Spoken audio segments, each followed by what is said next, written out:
how everything goes. Hey, world, how you doing? It's John Pinto, your roving realtor, bon vivant, video blogger, podcaster, and in this case, aficionado of spirits. And this is Cristian Hurd drinking 2010 Rubicon. We are yet again very good. Look at your regular Vanna White.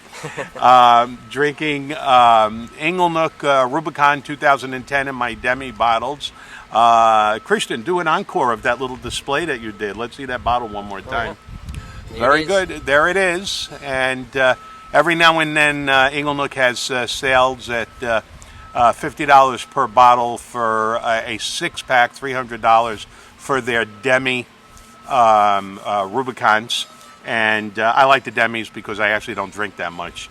So very good. So now we will get on to the task at hand, which is Napa Valley Distillery. Cristian is a spirits tasting and tour guide. Is that a good description, Cristian? Yeah, that's fair enough. Good. So how did you wind up at Napa Valley Distillery? You know, I didn't even know anything about spirits. I was just a guy that lost a job at a winery because I don't know. I just didn't see the flow going for me. Yeah. And it eventually ended. And then my friend that used to work with me at another restaurant, she said, "Hey, come to Napa Valley Distillery. I got a job for you." At first, it was just searching for a job. But whenever I got there, the energy of the place, everything just started making me discover so many things about myself. And now I'm enjoying this place a lot. Great. So what hours are you open currently? Right now, we're open Thursday through Monday, and we always open at 11 a.m. And depending on the day, we close whether at 7 p.m. Or if it's a Sunday, we close at 6 p.m. Okay, good. And you have tastings on the hour, on the half hour? Every exact hour, every o'clock. So your first tasting is at 11? Yes. Yeah. And your last tasting is at 5? 6 during the week, and Sunday it would be the last tasting at 5. Yeah. Okay, good. And you have a bar club that I'm a member of, and I think for members, what is the discount for members off the normal retail price of all your? 25%. You get 25% off anything that you want to buy, and if you want to chill at the bar, you can get 15% off any handmade cocktail. Okay, yeah. Good. And also as a member, one of the key benefits I like is I like to introduce my friends and family and colleagues to Napa Distillery by taking advantage of, I get one free tasting event for 4 people every day. Is that correct? That's true. You can come every day if you want to. I haven't seen the first person to do it. I've seen people that come every week, every 2 weeks. It's hard to go every day, but it's still there if you want to bring your friends. I will endeavor to do that. I will make it a point to do that. Thank you very much. And also, as a member, you get one free cocktail of the week when you check into the Hollywood Room or the outside lounge, correct? Yes. It's a cocktail that we chose. It's one that we're featuring. In this case, right now, we're doing the Japanese cocktail. The next one is going to be the East India. And it basically is 4 cocktails per month, 1 per membership, 1 per visit. You can get it 4 days in a row, as long as you get 1 per day, or you can also do like you do it, once every week, to keep that little balance going on in there. Yeah, well, I'm happy with the once a week and the free tastings for 4 every day. And let's see, today is Tuesday. Oh, I guess you were open yesterday. Were you open yesterday? Yes. Okay, but you were recording in the Hollywood Room. Yes, we were. So the Hollywood Room is the bomb. I love that room. Now, under COVID-19 protocols, are you doing anything inside that room, or is it just outside in the patio? Not right now, yeah. We have a nice little patio. We're very fortunate. We also have a cabana and a little outdoor space, and we put tables there, and it's as enjoyable as inside. Even better, I believe, right now, because the sun and the weather is so nice. Oh, it's the bomb. Mm-hmm. So let's talk a little bit about the offerings from Napa Valley Distillery. First of all, you've got a variety of brandies. I will name them off. You've got your Napa Reserve and at $3.75 and $7.50. I don't think I've seen that $7.50 bottle. You've got Strawberry Neutral Brandy. That sounds like a winner. Lime Neutral Brandy. I have not tried that one yet. Sacrilege, which I think is that kind of bourbon-like? Yes. When we started in 2009, we had this big brick wall that made us creative because we really wanted to make something that was more than just brandy. When we could only do brandy because of that prohibition law that I call the brick wall. So Arthur, or Tartunian, which is the owner, started getting creative. He would make he wanted to make something similar to bourbon whiskey. So what we did is we used a brandy made from Thompson seedless grapes that you can get at Rayleigh's, and we aged that, and then we finished it in a bourbon whiskey barrel. So it got all those qualities of the bourbon. So it came out similar to a cognac and a little bit as a bourbon too, and it's amazing actually. That's a wonderful thing. Then you got a Brandy Cordial, which is going to be a little, let's say, fruit forward. Yeah, it's more towards, I mean, the fruit is there, the grape, but then when we added the golden syrup into it, it made the qualities turn more into like butterscotchy or brown sugar. Right. Yeah. I like that description. And then one of my personal favorites, the Ancho Leon Brandy. That's my personal favorite. Well, let me give you an idea. The Neapolitans have something called Olio Santo, where they take extra virgin olive oil and insert a variety of Calabrian chili peppers inside of it and let them marinate. Wow. And then you have this robust picante olive oil that they use for seasoning. And Arthur is using the same technique with the brandy by putting the roasted ancho peppers in it, right? Yeah, and I've heard also that we also use an Ancho Chile liqueur in some cases. I don't know exactly if it's in this one, but we do use it that way too. And yeah, it's basically a brandy cordial. Same qualities that I mentioned, but then with that Ancho Chile pepper flavor and qualities on top, man, it makes it nice. If you have a little cold or a respiratory distress, who needs Robitussin? You take that Ancho Leon Brandy. That is the bomb. I recommend to everybody that they get down to Napa Valley Distillery and buy a 375 of that. That comes in 375s, right? Yes. And then you have the Papillon Pastis Brandy, and I think that's kind of lighter, isn't it? Yeah, it's very light. It's gonna taste licorice. If you like licorice, you're gonna really love this one because it's basically brandy, because we only could do brandy back then.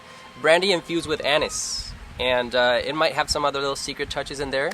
Who knows? I'm a tour guide, but just that makes it. I don't know if you guys have tried the aguardiente. If any one of you guys that is watching is Colombian, but it tastes similar to the aguardiente, but thicker, richer, and you can definitely feel that human intention that Arthur put into that.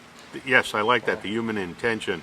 Absolutely. So, by the way, on the pastis brandy, my intuition would be to put that next to my espresso machine. Ooh.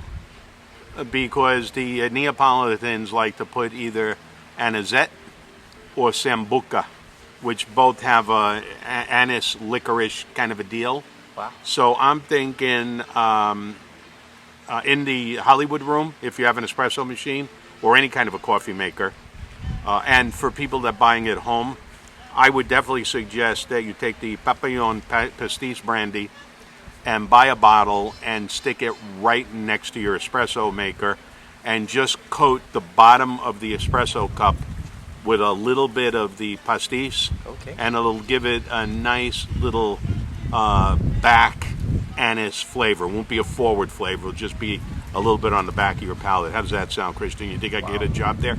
Oh, absolutely. Yeah. I never thought of that. I'm trying to process it because I haven't tried it that way. What do you like from it?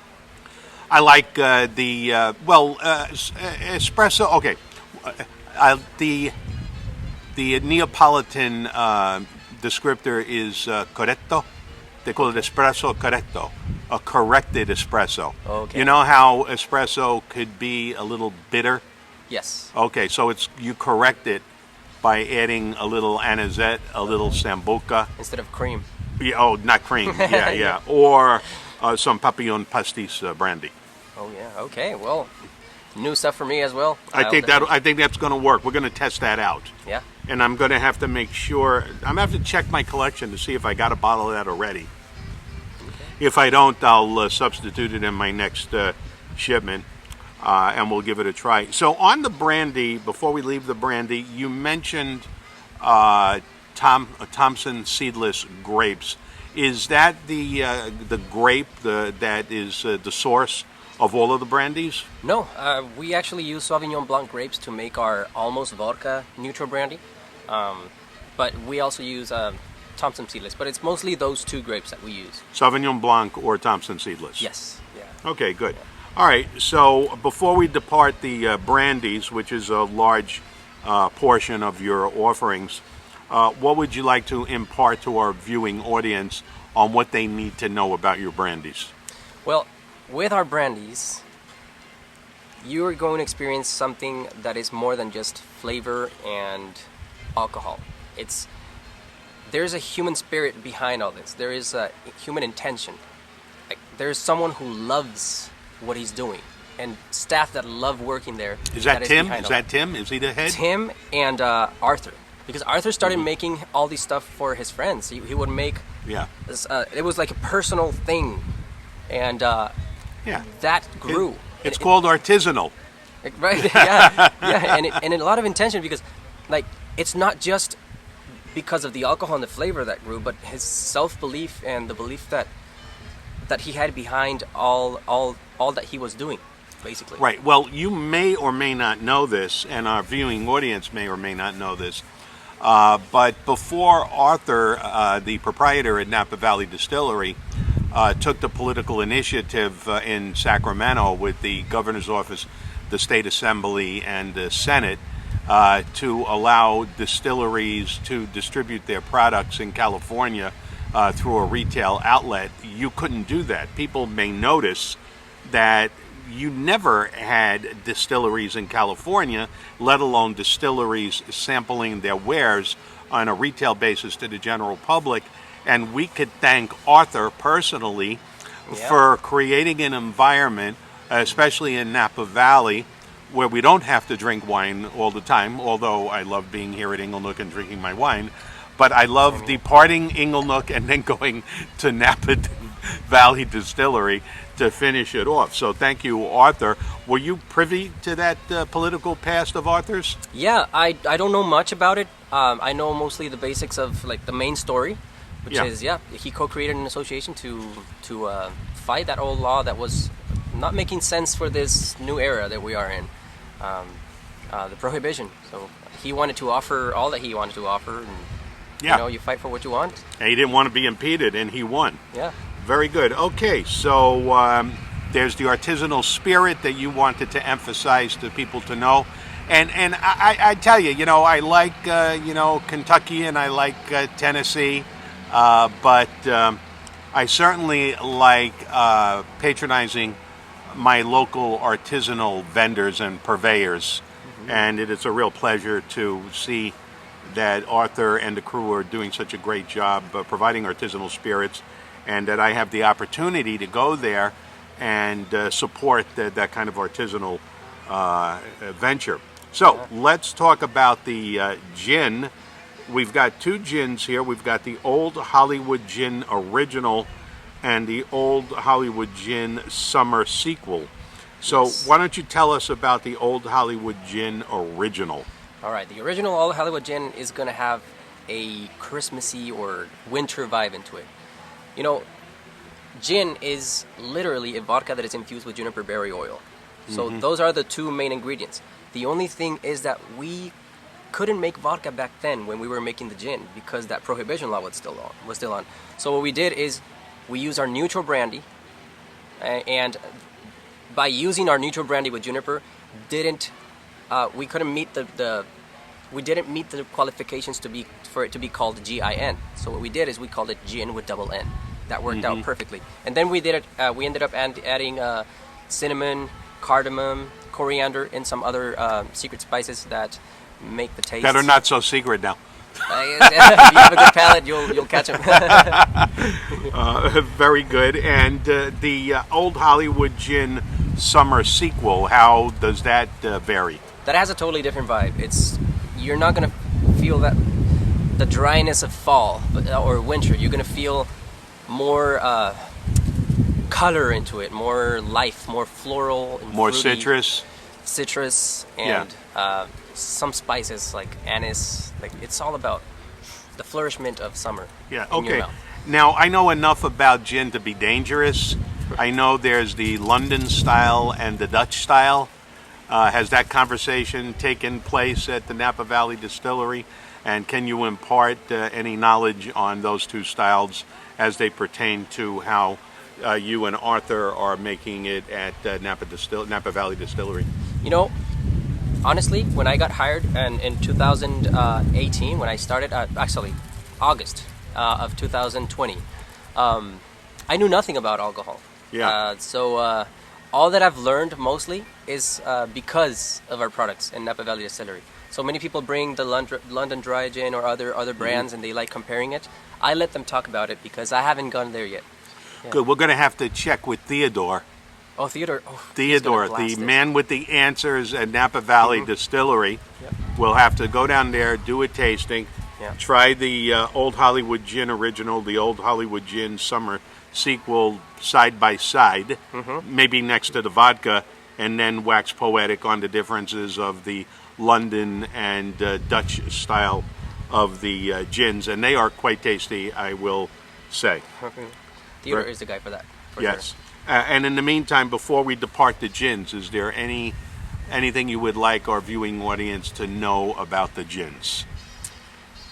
Well, this gin is going to be different because we add the botanicals after distillation. So if you don't like gin because of how piney it is, give it a second chance with our gin because it is kinder to your mouth. It has more thickness to it and all those flavors that nothing of them was sacrificed because we didn't do it before distillation. So I would say it's more accessible to the general public's palate. Yes. And the viscosity has a certain satisfying aspect when it's on your tongue and your palate. Yes. Okay. Beautiful way to put it. Great. Excellent. Okay, so now we're going to transition into rum. And I do have a friend from the Bahamas, so he's a little bit of an expert on rum.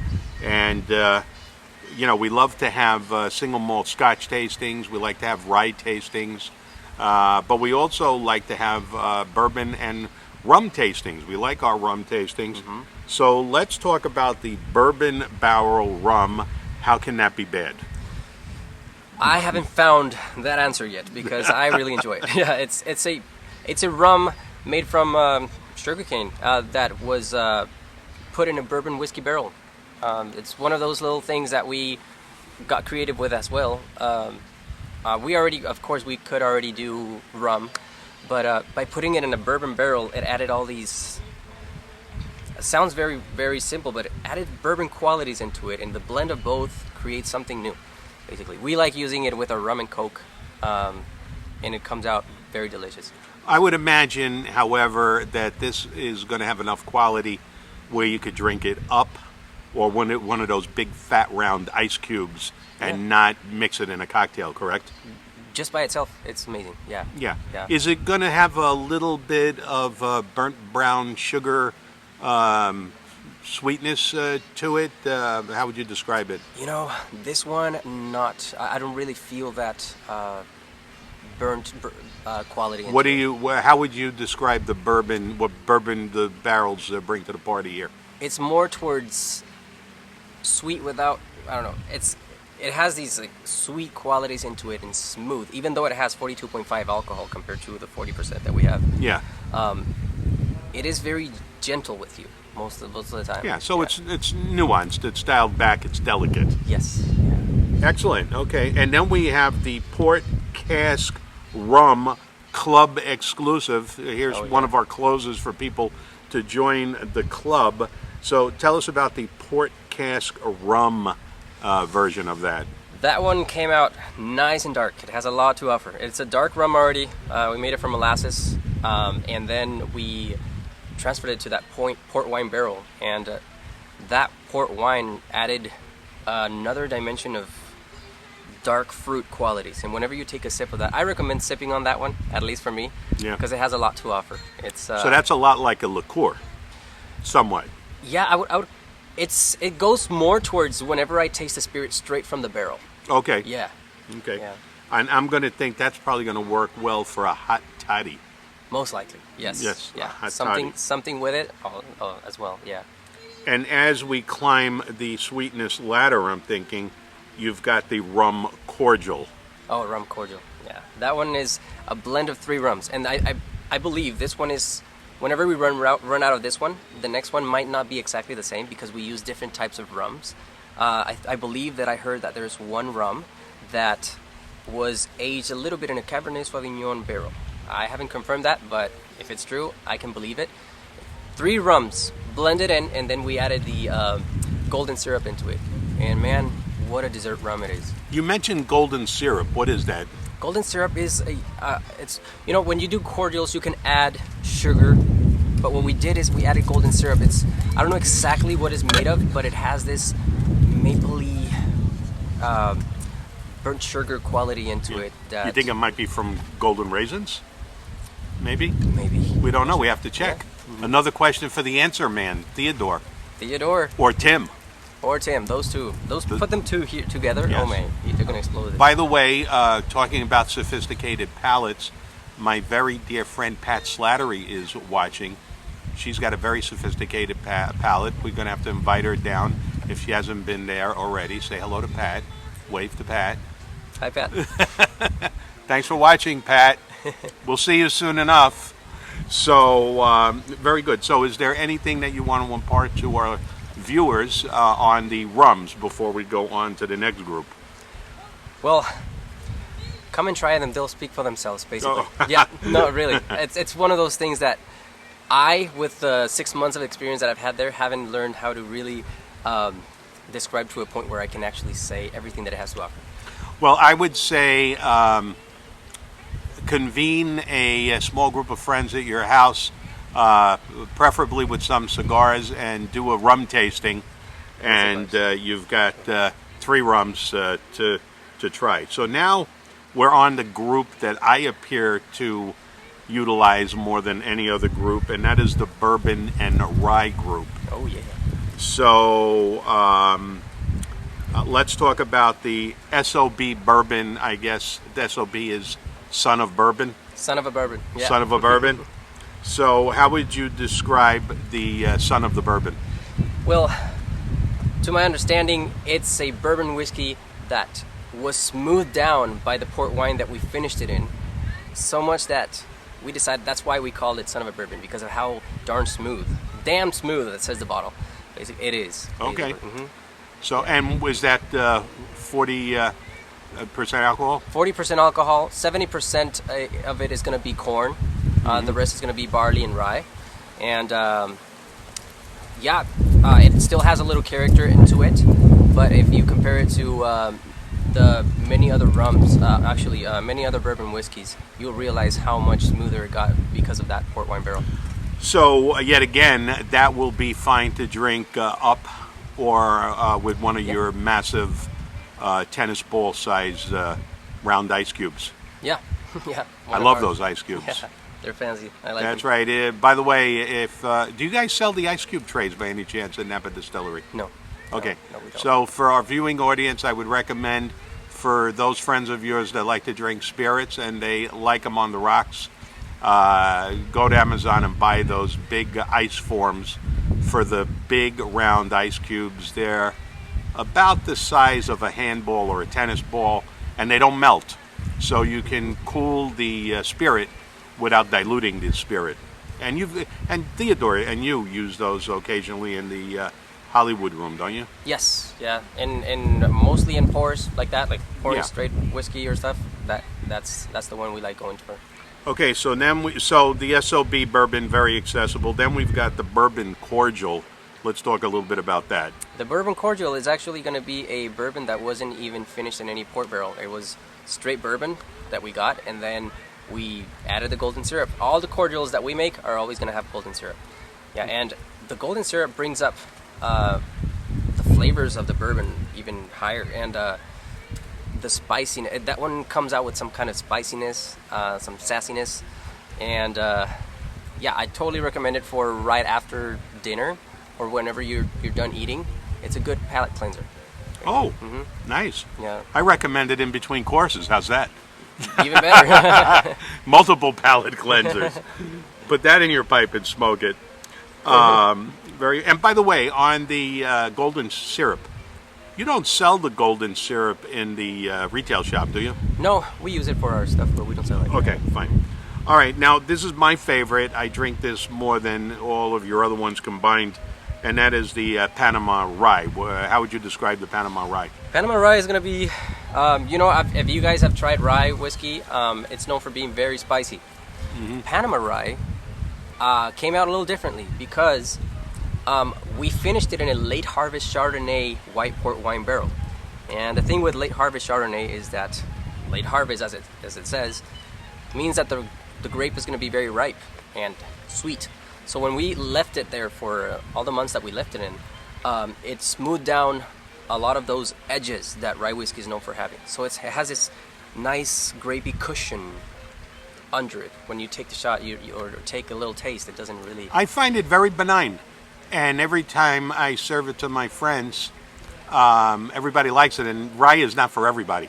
Yeah. Because it's so peppery and spicy. Yeah, exactly. But yours is, I would describe, as very accessible. Very, very friendly to you. And it's going to taste a lot like rye because we added 95%. We use 95% of it is going to be the rye barrel.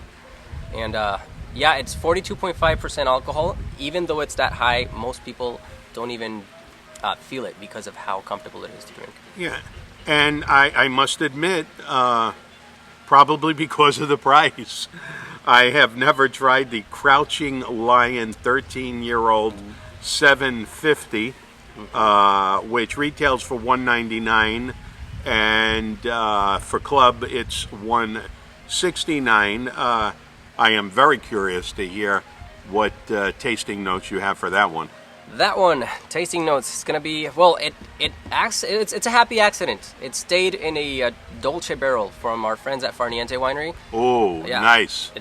We were just going to leave it for a little bit. I don't know exactly how much, but someone accidentally transferred that barrel into the empty barrel storage. So years later, I believe it stayed there for like 5 years.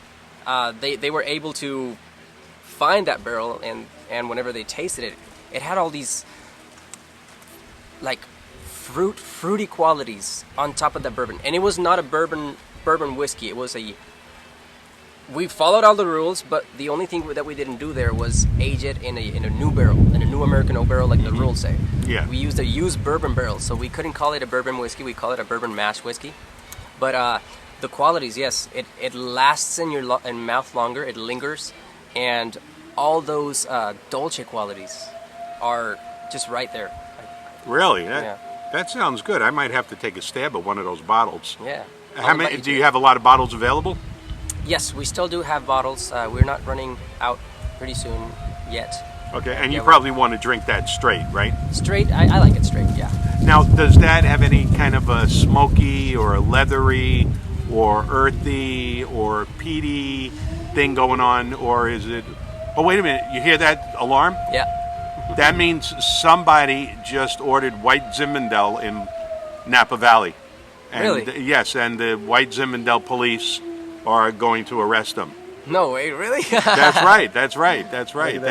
It is a mortal sin in Napa Valley to order White Zinfandel. So those people are going to be thrown in the paddy wagon at any time. That's funny. If our viewing audience can hear it. So let's go over this one more time. What are your tasting notes on that one? You know, I've only tried it twice. I've been taught what it is, but what Tim told me is that it has those stone fruit forward qualities. Like apricot peach. Yeah, exactly. Yeah, and yeah, those are the most predominant on top of the bourbon. Basically, it's like to my opinion, it's like a 50-50. You feel the corn and then you feel the fruits. Yeah. Yeah, it's so balanced. I'm going to have to give that a try. That sounds good. And then let's talk a little bit about the Hollywood Room. That is the bomb. I love the Hollywood Room. Me too. It's kind of like tacky 50s. Yeah. Tacky 50s meets Vegas. Yeah, exactly. Yeah. My boss, Arthur, and his wife, Lulu, they love everything related to old Hollywood or Hollywood in general. Yeah. My boss even worked there for a little bit as an assistant to lawyers, I believe. Yeah. And yeah, he has that vibe. Wherever you go in the distillery, which has like the tasting room upstairs or the bar downstairs, it's going to have that touch. And even the bottles, they're all about Hollywood. The music we have in the background. Yeah, they're like the Brown Derby. Yes. The print on the labels reminds me of the print on the Brown Derby menu and also on the Brown Derby marquee. And I doubt that is a coincidence. I'm pretty sure, yeah. My boss really knows his stuff. Yeah. So I'll just run through some of the bottled cocktails. Oh, yeah, that's right. You have the bottled cocktails. Now, my friends Mark and Nancy, Mark's position is safe as Nancy's husband because she requires him to make her a Manhattan every night at 5 o'clock. But every now and then our sessions of cigar smoking and single malt scotches run long. So he is not available to make a Manhattan, or his golf game runs long. And you have your rye Manhattan cocktail. Yes, we do. We use our rye whiskey there. Why not? We are a company that encourages our guests to make cocktails at home, just like Arthur would do whenever he was doing it as a hobby. And that's why we have that club membership. We supply bottles. We have also the bitters. We provide everything. But there's some people that don't really want to make cocktails, but they still want to enjoy cocktails with us. So that's why we decided to go to the farthest, most original recipe of the cocktails that are most popular around the country, and we recreated it with our products.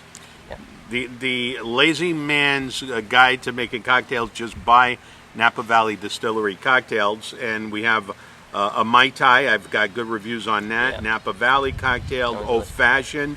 My friend loves your Old Fashions. Okay. My friend Steve Lessler.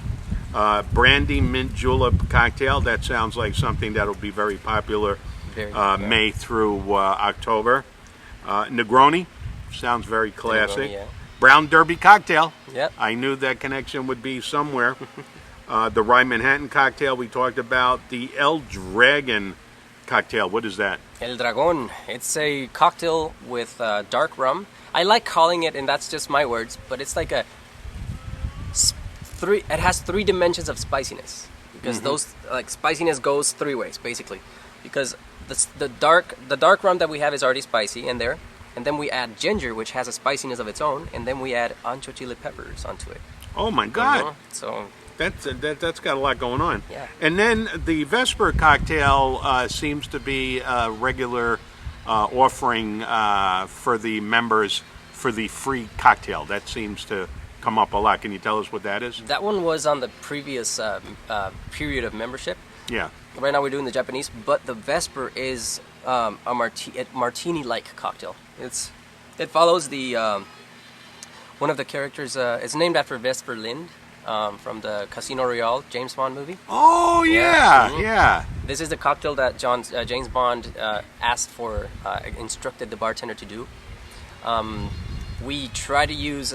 We went to the most original recipe, but we didn't use the Gordon's gin, or I believe. Right, the Gordon's gin, yeah. Yeah, we used our gin, Distiller's Blend gin, and then Quina Lit. It's actually out, no more. No one does it anymore. So we found something very similar. It's like a herbal aperitif called Quina Lerodor, and it's or they call it Quinquina as well. Mm-hmm. Yeah, it's basically that, and it's very similar to a martini, and it's a recreation of that scene.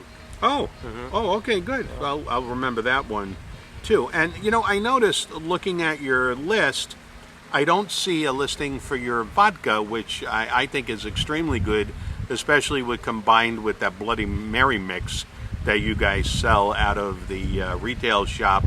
And the vodka comes in a 750 bottle more than a 375, right? Yes, and the reason why you couldn't find it as vodka is because it's actually neutral brandy.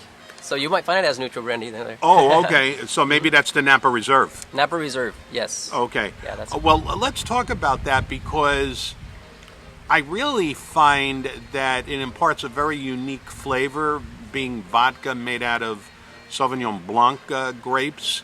I find it to have more viscosity than other vodkas. I find it to have a little bit more very nuanced back of the palate sweetness. Yes. So talk to us about that.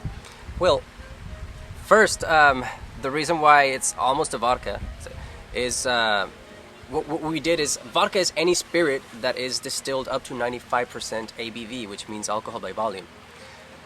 That was crucial for us because you can make a vodka out of anything. Many people think vodka is a separate spirit made from potatoes, but no, you can make it out of everything, whether it's a whiskey or something that you're distilling brandy. What we did is we grabbed Sauvignon Blanc grapes, turned that into brandy.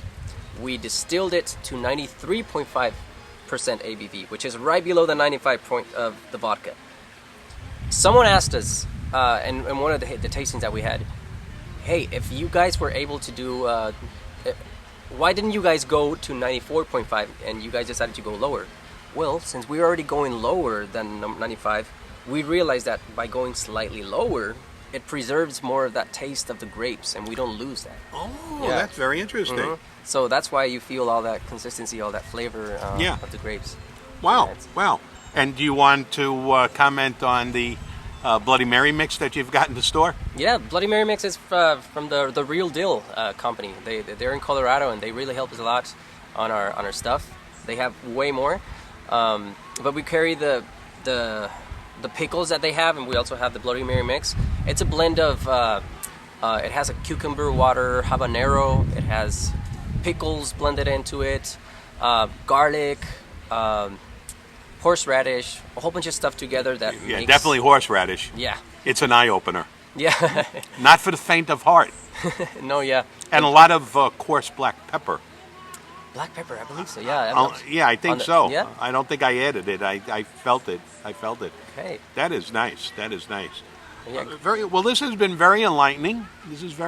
And I was impressed from the day I met you that despite the fact that you've been there for such a short period of time, you were so familiar with the products. Who do you give credit to for that one? I just saw how everyone loves our stuff, and I couldn't. It was contagious. I was like, you know what? I'm not just gonna work here for money, but I actually gonna choose to love this place too. You're an evangelist. Yeah. You're an evangelist. Very good. So remind everyone, our viewing audience, on the website, any phone numbers, any Facebook handles. How is the best way to find you guys? Go into the website, make appointments, do shopping on the website, join with a membership. Yeah, you can also join the membership online from wherever you are in the country. There are some states that don't allow shipping for alcohol, but Napa Distillery at NapaDistillery.com is going to be our webpage. We're about to remodel that webpage from scratch. NapaDistillery.com. NapaDistillery.com. Okay. If you have more questions and you want to contact us, the webpage has all that information. If not, CS, which is the initials for customer service, at NapaDistillery.com. Beth or Courtney or our staff are going to reach out to you very quickly if you have any questions. I recommend mostly email. But yeah, that's... also, we have an Instagram page, which is Napa Valley Distillery or Napa Distillery, and we always make announcements of what we're doing. And we're starting with some new video material. You were there when we had to close the holiday. Yeah. That's why. Which begs another question. When I was there last night and they were making the video in the Hollywood room, I actually went into the retail store. bought a bottle of the rye, opened it up with my friends, and drank it at the bar. Now, did they just allow that because the Hollywood Room was being taped? Or can you go into the retail store, buy a bottle, and open it up on the smoking lounge? Normally, no, it's not allowed. We did it because you're a very, very close customer, and you've been coming we know you, and also it is one thing that we just started doing, and it's like a backup. All these factors added together allowed us to do that with you. Last resort, yes. Yeah, last resort. But right now we're coming up with a system to help guests while we're recording, so that we can still provide properly how we do it, basically pouring for you and doing. Yeah. And I will remind our viewing audience that this is a cigar-friendly environment. Arthur likes cigars. He sells cigars. Yep. They have a covered portico, a little lounge for smoking cigars. They usually have a nice classic rock soundtrack going, if I remember correctly. Classic rock, contemporary jazz, it just changes all over. And you have a food truck. Tell us about the food truck. Yeah, it's El Titi. They work with us. They park right at our parking lot. They are our kitchen in the moment. We are working on reconstructing our menu for food. But yeah, it's a nice barbecue. They have pulled pork sandwiches. They can even turn that pulled pork into tacos, barbecue chicken, tri-tip, ribs. It's all done with a lot of love, basically. You can really taste that love in the stuff. Basically. And you can eat that on the outside patio. Yeah, you can take it with you. And normally you would go there and order while you're waiting for the cocktails, and you deal with them. You pay them for their order, and we take care of the drinks. Mm-hmm. So it's like we work together kind of thing. And what days and hours is the taco truck up and running? You're gonna find them there from Thursday to Sunday. They start at around 10:30 or 11. I would say 11 to be sure. And then they tend to close about 6:30, 7. Mm-hmm. Depending on how much they have and stuff, and if they run out or if they have some other stuff to do. It's very personal. Yeah. Good. Yeah. Good. Excellent. Yeah. Fantastic. Well, this has been very enlightening. Yeah. It's hard to have an audience with Theodore because he's always in action at the bar. Yeah. With the bar loaded from one end to the other. He's a busy guy. That bar holds what, about 2 dozen? We can do normally, without COVID issues, 20 people. 20 people. Yeah. Yeah. Right now we're doing about 12. 10. 10. Yeah. Yeah, every other. So that we can have a good distance. Yeah, that's a fun room. Very good. So as a parting shot to our viewing audience, what would you like them to know about their next visit to Napa Valley Distillery? Yeah. Feel free to give us a visit. We'll always welcome you guys with this huge smile and some booze.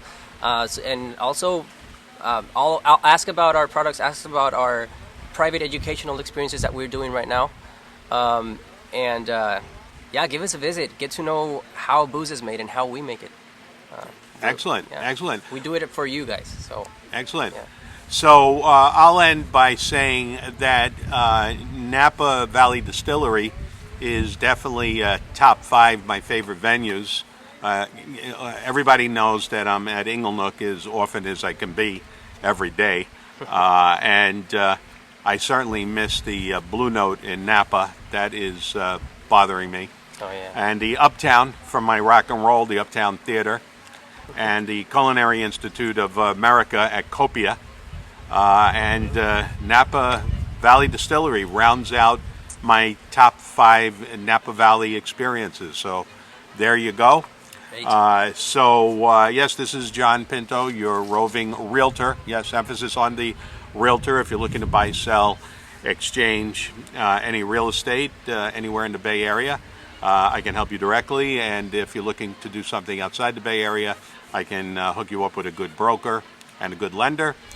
You can text me at 408-785-8885. And thank you for tuning in, and we will see you on the next video. Bye for now.